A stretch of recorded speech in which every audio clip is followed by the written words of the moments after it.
Welcome to another episode of Profiles in Leadership. I'm your host, Steve Anderson, and today our guest is Maximos Lih. He is an executive coach and founder of Emboldened LLC, where he helps small teams scale without losing their edge and leaders grow with purpose and trust. His leadership philosophy was shaped by his grandfather, a self-taught orphan who became a four-star general, who taught him that true greatness is measured by how you make people feel. After immigrating to the US and graduating from UC Berkeley, Maximos joined Google, where he specialized in recruiting top engineering talent before moving to Google Ventures. There, he guided hundreds of founders through rapid growth, witnessing companies like Uber and Flatiron Health scale at remarkable speed. Today, he draws on those experiences to coach the next generation of leaders in building mission-driven, high-performing teams. So, Maximus, welcome to the program today. It's great to have you on. Oh, lovely to be here. So, give us a little context. We heard a little bit in the bio, but you immigrated to the U.S. So, tell us a little bit about where you grew up and kind of some of your early influences and kind of how you got to where you are today. Yeah, yeah. So I was born in China. My father came here to do his PhD in electrical engineering, so very much a tech and engineering family. And I moved here when I was around 8. I've been in California ever since. So very spoiled to have been surrounded by Silicon Valley and to have seen a lot of those things grow. And then even more fortunate to have been at Google at a time of its fastest growth. We hired 3,000 engineers within my first 9 months when I was on the recruiting team. And Wow. then, with Google Ventures, I think I was employee 50.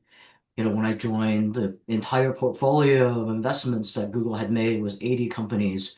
And by the time that I left, we had 470 active companies. I saw Blue Bottle go, from 20 people to exit. I saw Uber grow from 80 to 500 people within 6 months. Nest, we led their Series A and their Series B through acquisition, Stripe, Slack. So it was this beautiful thing of being able to be in a place that was almost too fast with too many signals. But when you're a data guy, the patterns jump out so much faster when you're in that place. And I got so much of my own sense of learnings about what gets a company to the next level and what stalls them, or doesn't contribute to their success, from that place. And then when I started coaching, even more so, right, through COVID, the fact that we are now in a post-agentic AI universe, once again, just all of these like data points that are popping out to the point where I would say any of the best practices that I learned when I was starting my career, based off of Harvard, McKinsey, Deloitte data metrics and studies, that I don't take for granted that they're best practices anymore at all, because those are all from a pre-AI agent way of running teams and managing people. Yeah. Well, the world has certainly changed, that's for sure. So, you kind of have a really storied background. I mean, you immigrated here, you went to UC Berkeley, which is an amazing school. Then you get right into Silicon Valley. Um, wow, you're living the dream. I did it, and I think that I love what I love about Berkeley, and Google Ventures is that they are all places where the expectation was that you were going to figure it out a lot by yourself. And we used to joke that everybody who graduates from Berkeley is incredibly accomplished with incredibly low self-esteem because we always feel like we were getting away with something that wasn't right when we figured something out. And the best example that I have for that is when you take CS3, which is the introduction to computer science at Berkeley, the first day of class, they pop up their presentation screen and it says your homework will be due on Friday. But the entire hour-long lecture had nothing to do with the homework, had nothing to do with syntax, had nothing to do with where the computer lab was. And we were all 17, 18-year-old freshmen. And essentially what the class was is the professor saying, in the course of this class, Introduction to Computer Science, you will learn the fundamentals of what it means to maybe one day create your own computer language. Berkeley, we have in fact created our own computer language called Scheme. That is what all of your homework will be in, not JavaScript, C++, not any of the things that people are actually using in their actual jobs. Scheme. Oh, great. Yeah. And Okay. but what we're going to discuss is why create the power that is in a language? What is the moral, ethical, philosophical frameworks that go into actually creating a good one? Because the expectation is that the computer science that we know of today will not remain static, and in fact may be becoming obsolete every day that we learn those old things. So understand the principles behind it and stay very, very agile and adaptable for whatever new thing comes next. And that's day one of your Yeah. introduction to CS class. So of course you just come out of it like, oh my gosh, we are overwhelmed, right? Like you learn humility right off the bat because I barely understood the words that were coming at me, and I still got to figure out my homework assignment to pass this class in a language that no one else uses. I can only imagine. Oh my gosh. So back to your origin story, you talked about in the bio that your grandfather, was an orphan and then became a four-star general in the Chinese military. And I think I read somewhere where you learned to foster kindness, excellence, and belonging, in leadership and kind of from him. Well, when I think of that, when I think of military service and becoming a general, I wouldn't really think of kindness and belonging as part of that leadership journey, but tell us a little bit about what you mean when you wrote that. The amazing thing about my grandfather, who is very much a family, legend as well as my personal hero, is that it was never a story that was told in my family about a guy who pulled himself up by his bootstraps and made it alone. It was always the story of how systems that you engage in could either help you to thrive or not thrive. My Mhm. grandfather was dropped off at a Buddhist temple as a baby.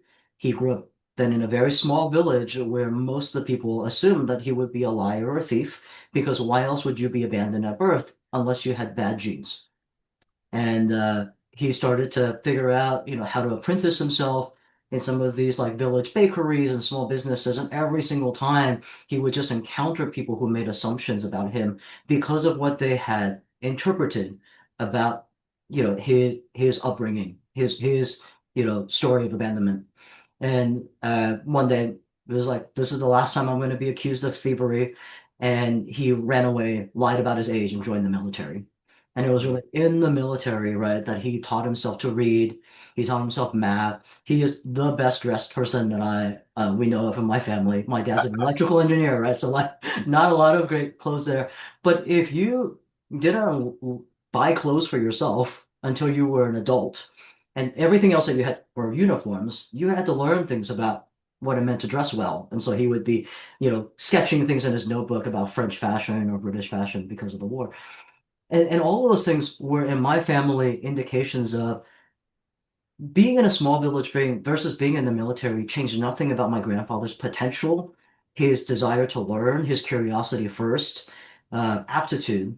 But in the military, somebody authorized permission for him to learn how to read from another soldier. Somebody authorized permission during free time, and somebody volunteered their free time to teach him to do math and accounting. And it was that investment, which otherwise would not have been possible. It wasn't like you could sign up for classes in the military, change everything about his trajectory. And so for us, it was always about the systems that could actually create those modes of thriving and the leaders that chose to invest in people beyond, sort of like their pay scale because of their aptitude or because of their curiosity and cared enough to notice those things to actually make those roots possible. Yeah, it's an amazing story, and I'm sure that you feel as, two generations away from that, it's like what a gift that he gave to you, by doing what he did and sacrificed and, worked hard and so on, and then your dad and then you. It's an amazing story. I also read that when you work on your coaching with clients, that you talk a lot about building Olympic teams, not championship teams. So you talk about gold, not seasons. So tell us a little bit about that philosophy. I have not heard that before, so I'm intrigued. I would say that this is particularly, targeted towards small teams or startup teams. And I find that what is unique about startups, at least the startups that we've invested in or I work with, is that you have, your ability to attract employees and great employees really comes from your sense of mission and purpose. Uh, and the fact that people are willing to take huge pay cuts sometimes, right, for ownership. and everything kind of aligns around the vision of what you actually build together. And that's so different from public companies or large scale companies who have the ability to not just throw money at problems, but optimize for the 99 percentile of pay bands in order to bring in the top tier talent. But then those talent actually come into a much larger set of processes, sometimes bureaucracies, right, communication infrastructure, and it fundamentally changes the way that you think about what performance looks like for your team. In an Olympic team, you're hiring predominantly amateurs, not known people. You train as hard as you can. You make little to no money. You do it for pride, right? And the goal is that you get to the place where you're actually competing in the games and you medal and you win pride for the team that you work with, the team that you come from. And you don't come back in next year, charge more to do the next Olympics. You go do TED Talks or something, right? Whereas in championship teams, right, and you think about like, what Kobe and LeBron had done, where they've just said, like, I will play the best that I can to choose a winning team, and then I will demand agent rights, right? So that I can be a free agent and command the highest earning power for the next championship. So the minute that you win your championship, you go back to training for the next one, or you go back to looking for the team to win the next one. Very rarely are you saying, "Oh, I won my first championship. Let's go do TED Talks." It's not the way that the championships teams are built. And the mission and purpose of the championship team, professional NBA, NFL, where those types of leagues are not predominantly around purpose. It's much more around prestige or legacy in a way that Olympic teams are not necessarily asking the same question. And so if you're a small team, you need to know what game you're playing, right? So I'm looking for the top 3% of genetic anomalies anywhere in an Olympic team. I can't pay them a lot. I better give them purpose, pride, connection. And oftentimes I have to fire very quickly because there's only a limited amount of bandwidth and resources that I have to get this team together for a one shot. In an Olympic team, you're much more resource rich. The camaraderie is much more about strategy, right? It's much more about gamesmanship. It's a different kind of rallying power because of the fact that you're going to come back next Mm, year, next year, next year with different optimized compositions of teams to win that championship over and over again. that's fascinating. When you've had this experience with working for so many different founders through your Google ventures and so on, so you've seen a lot. Now you're coaching a lot of founders as well. So, what do founders do that kind of sabotage their team sometimes? What mistakes do you see that you kind of hopefully help them avoid? So I think if we go back to Olympic team versus championship teams, and I'll just add that part of the difference is in the measurement of success, right? Public companies have to play like championship teams because Wall Street is judging them on their year over year, quarter over quarter success. That is like championships. You come back the next quarter, you win again, you win again, you win again. The startups are hoping for an IPO or one specific exit within a 7 to 10 year time frame, right? And so that's not a quarter over quarter deal in the same way as it's a one shot to the gold medal deal, and the team compositions are very different. So I would say that the first thing that I oftentimes need to audit when I'm working with the client is, do you understand the business that you're in? Do you understand the end goal that you're going towards? So that's sort of like one, right?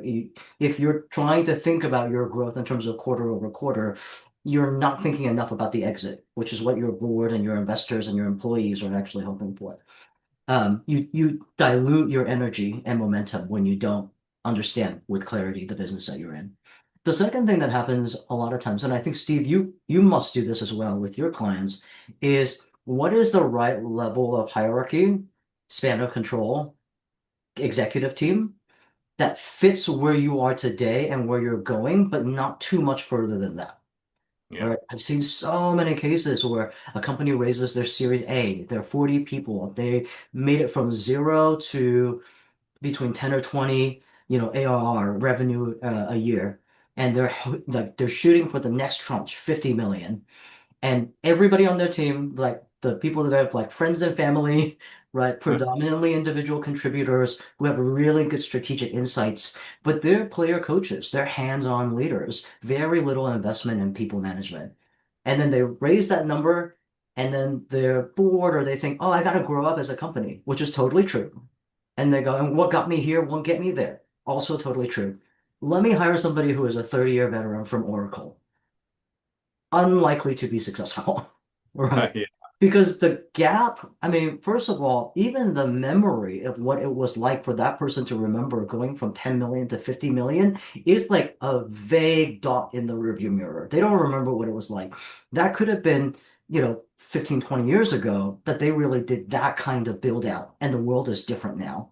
But two, they're used to being at the top of three or four different layers of management. And now you're bringing them in to play first line manager and true VP with a CEO that's not accustomed to working with real VPs at all. Like it always ends up to be sort of like a really friction-filled set of cultural and processes and decision making. It's a lot of thrash. So I feel like that becomes a place to where my personal preference is if you are not trying to go from 10 to 100, and you're going from 10 to 50 or 10 to 30, train up the people that you have in those places first, especially because there's so many good AI tools now. Don't be so quick to double the size of your team. Look at what you're leveraging with your AI tools first, which means you don't need somebody who's working at that high of an executive level.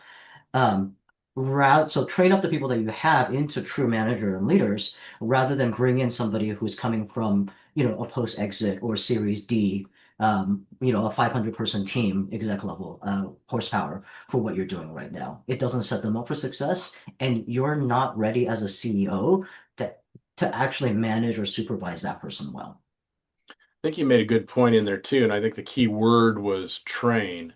So I think a lot of companies Mhm. they start out small, they get bigger, and then they don't think of putting in a leadership development program until they're big, where Mhm. in reality you should be doing that all along the way so that you have people that are able to move into those positions you just described. Well, and I think that starts with CEOs giving themselves permission to be trained themselves. Yes. Because I knew what it meant to be a CEO founder of a 12-person team. I've never been the CEO founder of a 50-person team, much less 50 going to a 150-person team. And so I think that, the CEO not giving themselves the investment to level up as a leader also then trickles down to fewer, less and less investment in the leaders under them. And I think it's also true that in those times when you're starting a company and you're a founder, that you're so busy, it's so chaotic that you don't even have you don't think you have time to train people as you go. Yet if you do that and then you grow, then you have a bunch of people that don't know what they're doing as well as they should, right? Totally. Yeah. I, Yeah. I sometimes will make this point that, when you're a small company fighting for survival every day, you have to close every deal, you have to put out every fire, and everybody gets rewarded for it. Because the hero is the person who puts out the fires, right? It's the person who came back on a Sunday night and closed the deal. And then all of a sudden you get to a point where it's like, well, I'm not trying to just survive anymore. I'm trying to become one of the top three players in the marketplace. And I'm not supposed to be rewarding people for putting out fires anymore. I'm supposed to be building a fire department. But we very rarely give ourselves credit for the fires that don't happen. And so now you've got this skewed reward and incentive system for actually where the company needs to go. I think you used that you hinted on it right there, but you talk about emerging a company from hero to host. Yep. So that's kind of what you're saying. So expand on that a little bit more. Yeah, I think that, you know, and if we put a little bit of what's going on right now into that mix, you look at companies like Amazon, Meta, um, IBM. Most companies are actually really condensing the amount of management layers between an individual contributor and the leadership team. I think Deloitte did a report that said where it used to be a best practice to say one manager should have 8 direct reports that they're supervising and doing one-on-ones with.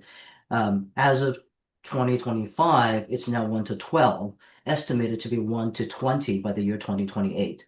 So we're really, firing middle managements, compressing these layers, and sort of assuming that smart ICs who are really good at problem solving, they'll just step up and fill those lead positions where middle management used to serve.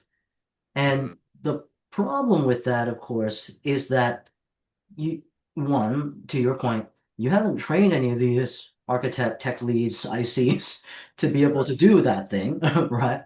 You've underestimated the amount of admin tax that it takes for a VP to be, a manager three as opposed to a manager six, or even in the worst case scenario, a first line manager that's also trying to be a VP.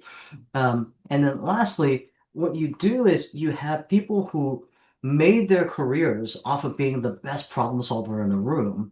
And then you gave them people that were their dotted line supervision. And what did they do?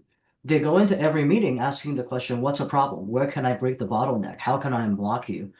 And mentally, psychologically, it's a very short jump between my meetings are about fixing problems to my people are my problems. Right? Like Yeah. it's a very, very short jump because you get in the place of looking at problems and then all of a sudden now your tendency is to micromanage everything to make sure that you're catching problems as opposed to being surprised by wins or achievements or delegation or empowerment. And I think that that's where because I just spent the last X number of my career being the problem solver, and now you put me in a place where I'm supposed to I'm supposed to like not solve problems. I'm supposed to empower people. Like, how do I actually make that switch? And it becomes very, very toxic because everybody who's in that position does not like their job. Yeah. Who wants to be the person who's just constantly cleaning up after other people that I manage, right? Two, you end up setting your targets very low because you're protecting against the lowest denominator, and you're spending most of your time trying to coach low performers into some sort of functional, aptitude instead of working with the highest performers to see how far they can blow out the ceiling. And I think that is the difference between, a hero versus a host, right? The hero comes into the room and says like, what do you need? What do you need? What do you need? I'm doing all that work. And the more people I have to supervise, the more I'm resentful with the fact that I have to do all this work that they're supposed to just know better to do by themselves. But a host is actually saying the best kind of parties or the best kind of gathering are the ones where I get the right people in the room and they just talk about cool things. I don't have to put conversation cards on the table. You know, I tell Yeah. them, make yourself comfortable, and they'll just do it because everybody is a grown up. But what I'm able to do in that kind of situation is really take pride in, yeah, if I put the six people next to a campfire, we will talk about vulnerable things. If I put them in front of a game, they won't talk to each other at all, right? You can create the environments that get you to something that actually surprises you because of how great it was. And those are the places where when you're fighting for survival, of course, you're in a scarcity mindset. Every day is a fight. You have to be the hero. But if you're actually trying to scale, Hmm. it's a different identity altogether. And it's a very different skill set too, to have that. And that's why we come back to the training. I like the word host. That makes a lot of sense. I've used it with my clients a lot as facilitator. It's like all of a sudden now you're not the answer guy. Yep. You're the facilitator of all these brilliant people you have, that you're managing, and you facilitate how to bring things out. I Yeah. think Yeah. that's Yeah. that's a good way to look at it, and I like how Yeah. you went from hero to host. I like I that. had that conversation recently with a leader that I was coaching, and he had gotten some feedback that says, "Oh, you always shut down different people's ideas in the conversation."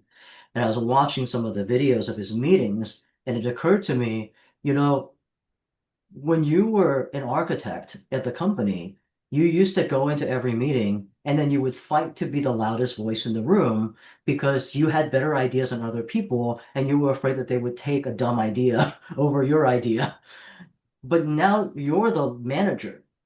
And if you were still the person who was the loudest talker in the room, of course you would be shutting down other people's ideas. You have to be the person that everybody is fighting for attention from and be very quiet most of the meeting because you're the person who is making the decision now. You're not the person who is fighting for persuasion to make the best decision. And it was like such a light bulb moment, right? It's like you have to host a meeting, right? You have to create the space for that, and then they're supposed to be fighting for your attention because that's how that role and that title in that office now works. So it's exactly the same thing. Well, it's kind of like that's kind of leadership 101 that's been, for years that's how we've kind of looked at it. But what do you think is new and different in leadership training? What do we have to do now in this new age of AI and other things that are going on that we have to do a little differently than we've done in the past? Um, I have many thoughts about this question, but I'm curious, Stephen, in your work, what are some of the things that you've seen different, like work differently now than pre-COVID, let's say? Well, I think that everyone, and I'm not an expert on AI by any means, but I think what happens is that people think, oh, AI, we need to integrate that. We need to integrate it. And so we're trying to embrace it. But yet by doing that, that alone doesn't work. You need to figure out how that helps as opposed to it being some kind of a savior looking thing. It's Mhm. more like, what can we do to use it? We still have the human component. We still need to lead. We still need to facilitate. We still need to do those things we just talked about. And AI is a tool to help us. And I think some people, if they're afraid of AI or they don't understand AI that much, they don't really know how to integrate it into the company. Yeah, I feel like, all of us or many of us are tired of talking about the MIT report that came out a couple of years ago, which said that over $4 billion per year were spent on corporate pilots and investments into AI, of which literally 4% generated like any kind of ROI. So 95% generated zero, not like neutral ROI, but zero ROI for all the money that they spent. Wow. So I agree, right? Like I feel like the companies that come to me, they look at that report and they're doing three things, right? One, they're getting very anxious about having a AI strategy for the future so that their business doesn't get obsolete. That is very much your hero manager. I want to be the guy who brings in the winning strategy. You have people who are saying, let's just democratize this, give everybody a $500 ChatGPT expense account. Like make the tool 10x your job. And that creates a lot of waste because if I had an analyst who used to produce four amazing business insights papers a week, and now I say produce 40, great business insight papers a week, I don't have time to read 40 papers. I don't have time to tell them 40 important business questions to solve, but they got to use up their $500 ChatGPT account to make it feel like they're being productive. And so it's just creating like a lot of waste. And I think the last, group is, oh, let's just wait and see. But every day that you waste and see, the market is moving without you, right? I think that the latest research has been today, 53 to 57% of all web traffic is bots. So the internet is no longer human, the internet is agentic. Well, if you were right devising marketing campaigns for a human-based click system, you definitely just get scammed by bots, right? And so I think that those are the places where nobody has figured it out, but those three approaches don't make any sense for the world that has already, started to develop under our feet. What I think is interesting is uh one, if what I have are great employees that instead of hiring three junior people, manage seven AI agents and AI guardian agents and AI supervisor agents under their own specific instance of ChatGPT. Do I pay that person 3x what a typical employee would make according to my compensation survey? Because they have saved me seven headcount. How do I actually protect them from being able to take that away to either open their own consultancy, charge back, additional cash, right, for the same job that they used to be doing, or take these agents to a competitor? Because I can't copyright the things that are in their brain that produce that suite of AI teams in the first place. And so I think that that's like one question, right? And I think the second question, which is around what does human IP mean in this age and in the org structures that we're building today, is the place where managers are not spending enough time. There is IP in your best employees. Those are the only people who should be training your AI models. Do you even know who those people are? Because it's not equal. And it may not actually even be the best, most productive person that has the best judgment, that has the best decision-making power. How do you actually identify that and then use that to be part of your leadership strategy? I think IKEA actually did a really good job of this. That was this blend of like business acumen, empathy, human first, where, and I think you might be familiar with the story. IKEA rolled out a chatbot customer service agent called Billy Yeah. named after the bookcase. I think they had something like 400, customer service agents at the time that would, in any traditional system, would have become a cost center ready for layoffs because the Billy performed very well. Within the first 6 months of rollout, it started to take on something like 60% of routine customer service inquiries. Things like, where is this in stock? Where's my shipment? Stuff like that. But they had a VP of learning and development who said, well, wait a minute. I have 600 people, right? This entire group of human customer service agents who already care about the customer, know a lot about our inventory, and are closer to how people like to use the things that they buy. What if we ask the question, so Billy, the chatbot is taking 60% of like customer calls. What's going on with the 40% that they can't handle? And it turns out those 40% were all about like, hey, help me decorate my room. Help me create a design. I just bought this thing. I have 4 kids. I want something that will allow them to play, but also not make my living room look like a mess. How do I make my home more comfortable? I'm a first year new grad. I'm setting up my own home for the first time. I want to feel like a grown-up home, not a, college dormitory. And so they basically put those two data points together. They leveraged the human IP of knowing taste, judgment, right? And created an entire remote interior design business unit for IKEA that within the first year generated 3% of gross revenue globally, estimated to be 10% by the year 2028. Yeah, it's incredible. So basically, what they're doing is reskilling those people so that, what Yeah. you see a lot is these big companies with these huge layoffs. Yep. So Absolutely. Yeah. what IKEA did differently was take those people they were going to lay off, but reskilled them to add to their experience and Mhm. ultimately their bottom line. 100%. Yeah. I think people who are making a lot of org design decisions based off of efficiency are ultimately playing the wrong game. In the next 3 years, everybody will buy the same tools. Efficiency will just become a commodity. But judgment is something that is held within human institutional knowledge, human taste, human decision making. There is an IP in that that will create businesses that you did not imagine. And the leaders that are really winning, right, at the AI game understand that, and they're building leadership structures around it. When you talk about AI and it's someone like that has small business or individuals or whatever, we're using Chat GPT or Claude. Do you see that companies, once they get to a certain size, will develop their own internal AI as opposed to using a broader source AI?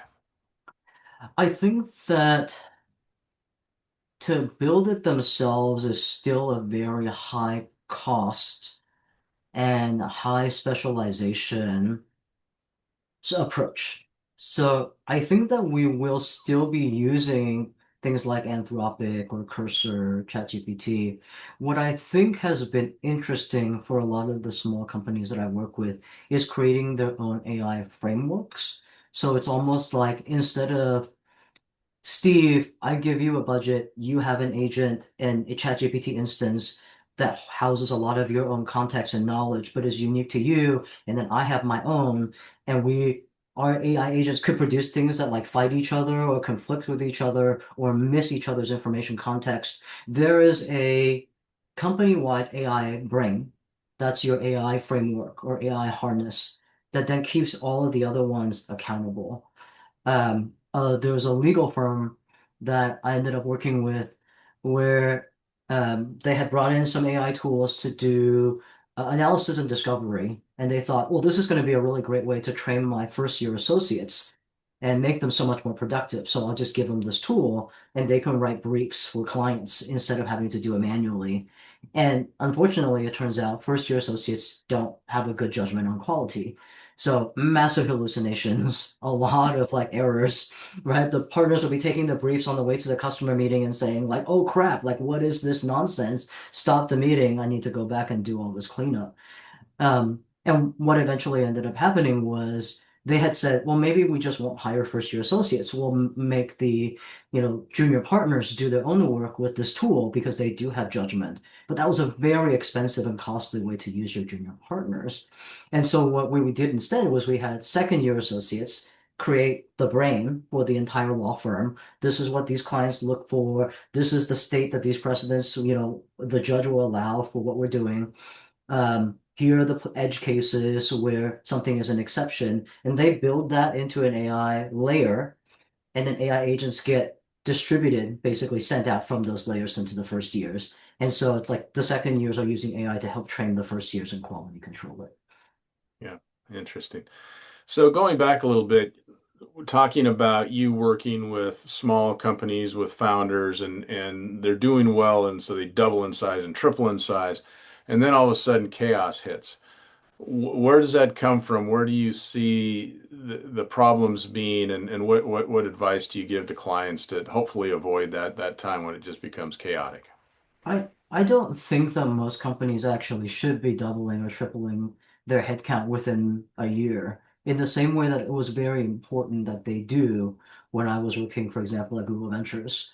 My sort of like theme phrase that we would go into companies would be if I can get you from 50 to 150 without breaking your quality bar, 150 to 500 without breaking your culture, you're going to be fine.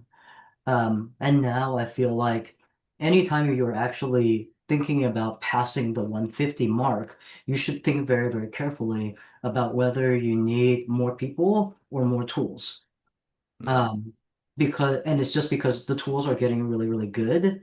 And if you don't actually know how to integrate people into your culture, your systems, well, then you bring in people and all it does is create linear management tax that you have now eliminated because you don't have as many managers and you don't plan to hire as many managers as you used to.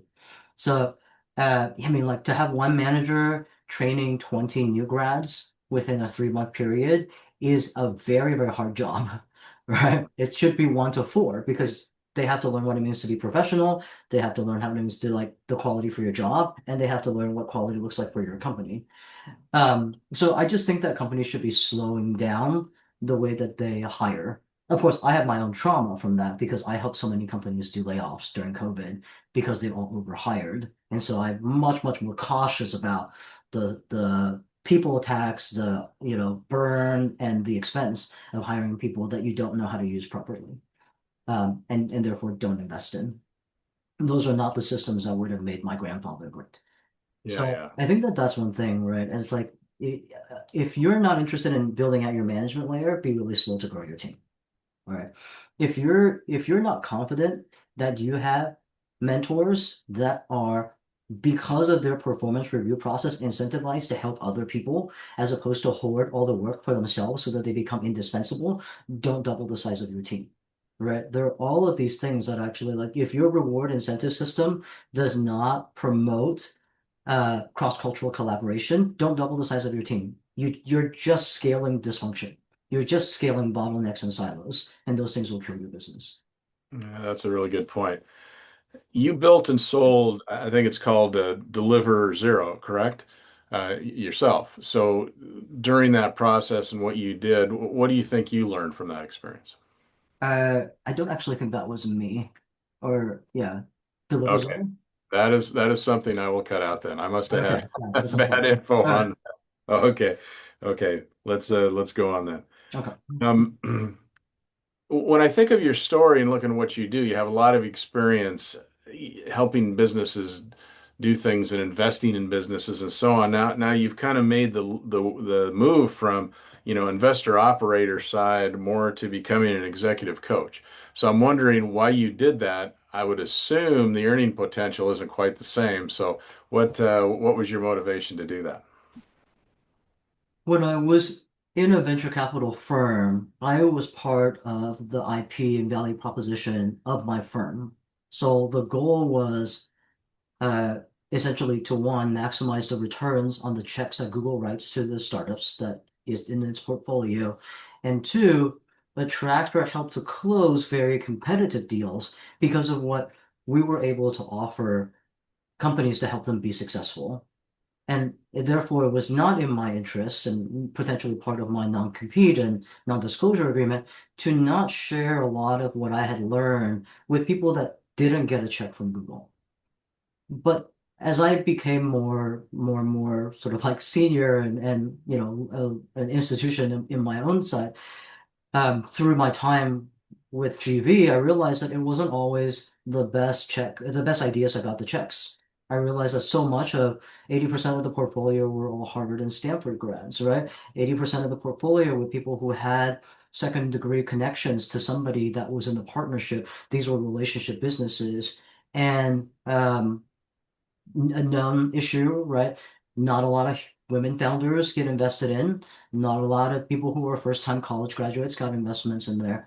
And I think when I came through COVID, I just realized, wow, everything about people and leadership is getting reinvented.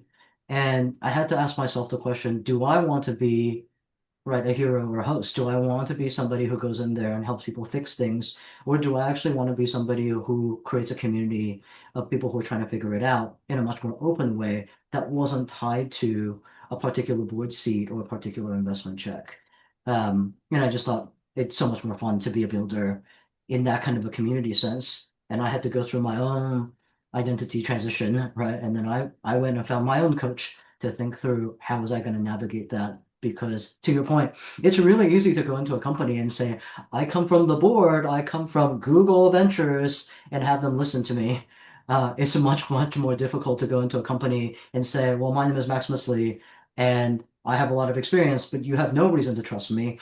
Give me like 30 minutes to 3 days to earn your trust, because I'm absolutely invested in your success.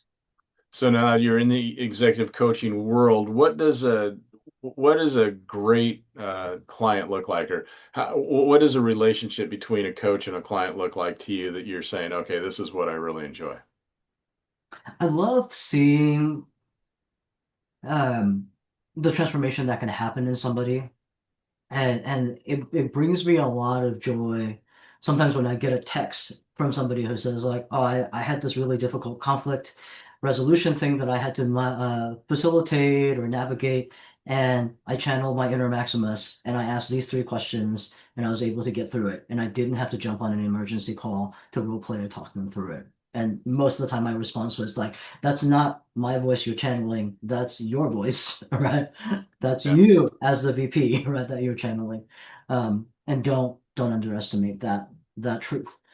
So I love that. I love seeing actually going into a company where I've been coaching leaders remotely for a while to get a vibe on the team, to take a pulse, to do the 360, and actually seeing that host like come to life, to sit in a staff meeting and have the person who is chairing the meeting be quite like uh reluctant to interfere with the conversations and the brainstormings that's going on, and then at the end say, wow, I didn't expect it to go like this. This is even better than I thought it was going to be. Yeah. So I think that those types of things you can really see. We spend 60-70% of our time in our life at our workplace, and to be part of systems that are not trying to hold you to a particular cap in what you can do, especially in an age that's full of uncertainty. We're really open to trusting, thought like experiments and empowerment. Those are the types of things that you once again, right, I go back to, if the reason that I feel so strongly about systems is the fact that I benefited from my grandfather having systems that invested in him, then when I go out and see like my version of systems empowering people come to life because of the people that I had safe space conversations with, that is everything that I would have ever wanted. How do you find clients, or how do clients find you?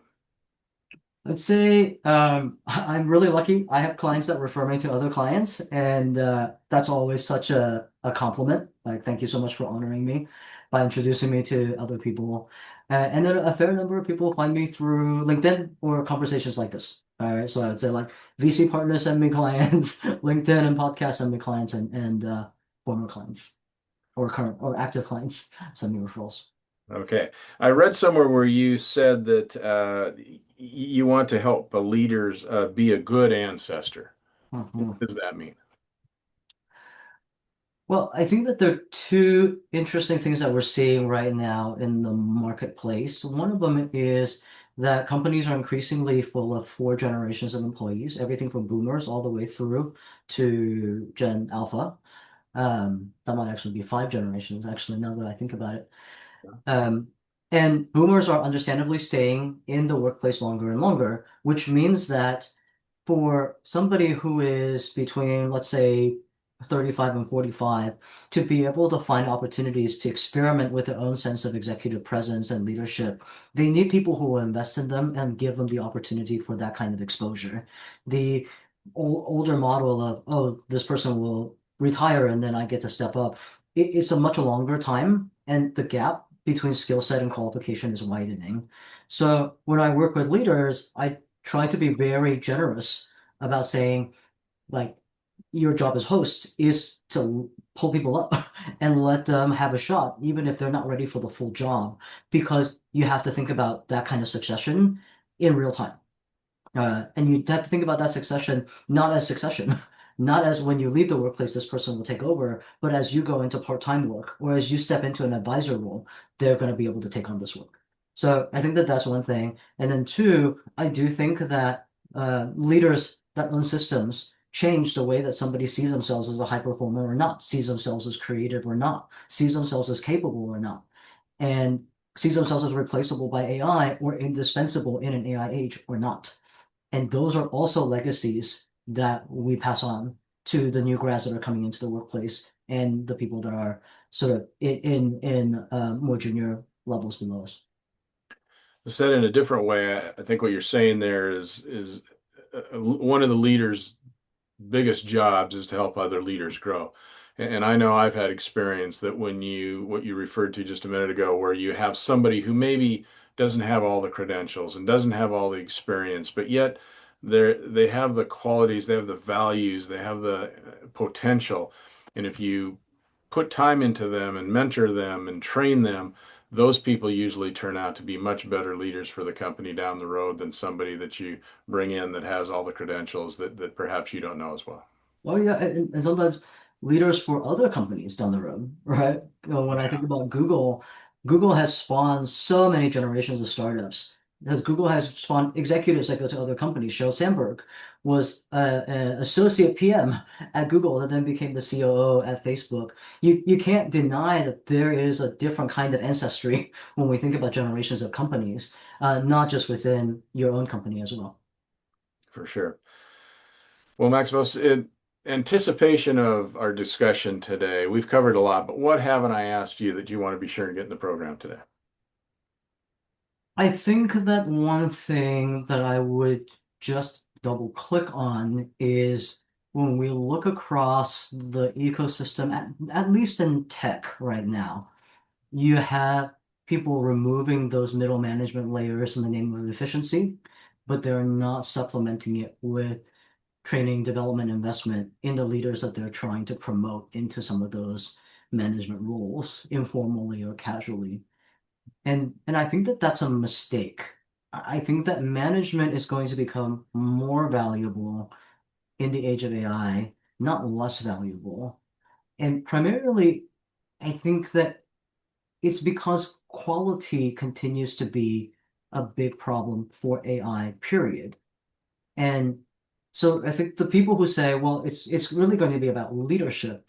I don't think that it's wrong to say that leadership will become more complicated and more important in an AI age. But so long as hallucinations and quality control is a default thing to protect against in AI, right? The more people that are on AI, the more scams, right, are possible. The more people are using AI, the more fraud vulnerabilities are possible. There's a quality thing that's built into how this tool is designed. Um, and quality is oftentimes a management issue. So that's one thing, like think very carefully about how you invest in your management layer and how you invest in your leadership layer because they are not the same and they don't replace each other.